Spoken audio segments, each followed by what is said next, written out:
में मुझे डिस्क्वालीफाई किया, जहां पे जो गवाहान है उनको 3 गवाहान को इंसदाद दहशतगर्दी अदालत सरगोदा के जज साहब ने मुस्तरद किया और उनकी गवाही को कहा कि ये झूठे हैं। पर एटीसी अदालत फैसलाबाद में जावेद इकबाल शेख साहब ने उन्होंने उन तीनों लोगों की गवाही को जो है वो मंजूर किया और उन्होंने मजे की बात है उन्होंने मेरा नाम भी नहीं लिया उन गवाहों ने, और मेरे वकील को जरा का मौका नहीं दिया जज साहब ने। और उसके बाद 342 का जो कि डिफेंस का बंदा होता है उसको मौका दिया जाता है कि वो अपनी जो बयान है वो कलमबंद करे, वो उन्होंने मौका नहीं दिया। उन्होंने स्टेट का वकील लगा दिया, क्योंकि मैंने जज साहब के ऊपर अदल तहफ़्फ़ुज़ का मैंने वो केस किया था लाहौर हाई कोर्ट में कि ये केस सही तरह सुन नहीं रहे और ये पार्शियलिटी दिखा रहे हैं, अपना माइंड उन्होंने बना दिया। तो लिहाजा उन्होंने मेरी गैर मौजूदगी में कन्विक्शन कर दी, जो कि खुद एक मैं समझता हूँ कि नाइंसाफी है। हो नहीं सकता कि गैर मौजूदगी में आप किसी को कन्विक्शन कर दें। मेरे साथ माहिर कानून यहाँ पे मौजूद है।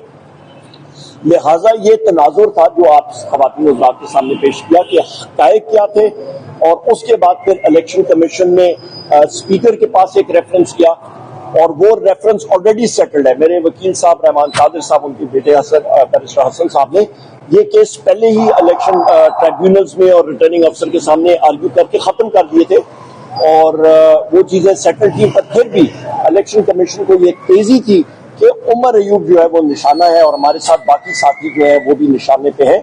तो लिहाजा ये वो मैं ना मानो वाली बात है, या फिर वो हिंदुओं में हम लोग या पंजाबी में मिसाल हम लोग कहते हैं कि आटा गुन्नो हलनी क्यों है, कि आटा गूंथते वक्त एक खातून हिल क्यों रही है, तो एक गिले बहाने हैं।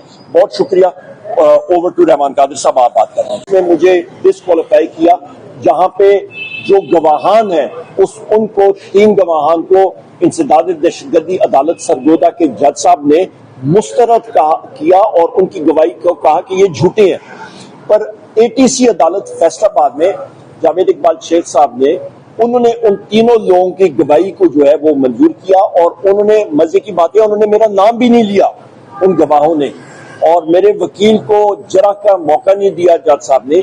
और उसके बाद 342 का जो कि डिफेंस का बंदा होता है उसको मौका दिया जाता है कि वो अपनी जो बयान है वो कलमबंद करे, वो उन्होंने मौका नहीं दिया। उन्होंने स्टेट का वकील लगा दिया, क्योंकि मैंने जज साहब के ऊपर अदल तहफ़्फ़ुज़ का मैंने वो केस किया था लाहौर हाई कोर्ट में कि ये केस सही तरह सुन नहीं रहे और ये पार्शियलिटी दिखा रहे हैं, अपना माइंड उन्होंने बना दिया।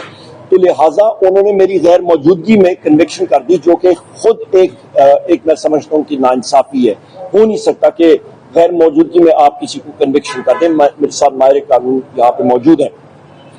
लिहाजा ये तनाजुर था जो आप ख़वातीन हज़रात के सामने पेश किया कि हक़ाइक़ क्या थे, और उसके बाद फिर इलेक्शन कमीशन ने स्पीकर के पास एक रेफरेंस किया और वो रेफरेंस ऑलरेडी सेटल्ड है। मेरे वकील साहब रहमान कादिर साहब, उनके बेटे बैरिस्टर हसन साहब ने ये केस पहले ही इलेक्शन ट्राइब्यूनल्स में और रिटर्निंग अफसर के सामने आर्ग्यू करके ख़त्म कर दिए थे और वो चीज़ें सेटल थी। पर फिर भी इलेक्शन कमीशन को ये तेज़ी थी कि उमर अयूब जो है वो निशाना है और हमारे साथ बाकी साथी जो है वो भी निशाने पे है। तो लिहाजा ये वो मैं ना मानो वाली बात है, या फिर वो हिंदुओं में हम लोग या पंजाबी में मिसाल हम लोग कहते हैं कि आटा गुन्नो हलनी क्यों है, कि आटा गूंथते वक्त एक खातून हिल क्यों रही है, तो एक गिले बहाने हैं। बहुत शुक्रिया। ओवर टू रहमान कादिर साहब, आप बात कर रहे हैं। पेशावर हाई कोर्ट के हाथे में हम लोग खड़े हैं। मेरे दाएं तरफ एडवोकेट जनरल खैबर पख्तूनख्वा जनाब फैसल साहब मौजूद हैं। मेरे दाएं तरफ मेरे एडवोकेट और वकील जनाब रहमान कादिर साहब, और मेरे साथ के पीछे उनके बेटे भी और मेरे दूसरे वकील जनाब बैरिस्टर हसन साहब मौजूद हैं। यहाँ पे आज जो केस था इलेक्शन कमीशन का ने एक ऐसा एक्शन लिया जो कि गैर आईनी गैर कानूनी है। इलेक्शन कमीशन के पास 120 दिन होते हैं कि वो एमएनएज के और एमपीएज या सेनेटर्स के पार्लियामेंटेरियंस के असाजात के ऊपर बातचीत करें या उसकी तहकीक करें। इलेक्शन कमीशन ने 120 दिन के बाद उनको होश आई और उन्होंने कहा कि जो आपने असासों की लिस्ट अभी हाल ही में मैंने जमा कराई थी उसके ऊपर उन्होंने सवाल पूछे। उसका जवाब भी हमने दिया और उसके बाद उन्होंने कहा कि ये हम लोग नहीं मानते हैं। ये मैं न मानो वाली बात। सबसे पहली चीज, वो कर ही नहीं सकते थे। उसको फंक्टस ऑफिशियो कहते हैं, यानी कि वो दफ्तर या वो इदारा जिसके पास सभी इख्तियार नहीं हो। ये चीज ट्रिब्यूनल तयन करती है, तो उसके खिलाफ हमने स्टे लिया। और दूसरी चीज, अभी मजाकखेज क्या चीज है कि मैंने अपनी अहलिया को अपना घर लिख के दिया, कागजों में मौजूद है, उसके ऊपर हमने सवाल। मेरी मरहुमा वालदा मोहतरमा के 10 साल हो गए इंतकाल के, तो सक्सेशन सर्टिफिकेट में उनकी जमीन या जायदाद जो मेरे नाम पे आई थी, मेरे वर्षे में आई थी, उसके बारे में सवाल, वो भी हमने सबूत दे दिए। मेरे वालिद साहब ने मुझे अपनी जिंदगी में, अभी इंतकाल उनका हुआ है तकरीबन 1.5 साल हो गया, उन्होंने अपनी जिंदगी में मुझे जो गिफ्ट किया उसके बारे में उन्होंने पूछा। और मैंने अपने बेटी को कोई रकम उनके अकाउंट में मुंतकिल की, वो स्टूडेंट है, तो उसके बारे में ये 4 सवालात पूछे। उसका हमने सारी चीजें रिकॉर्ड के साथ अल्हम्दुलिल्लाह FBR में सारा कुछ जमा है।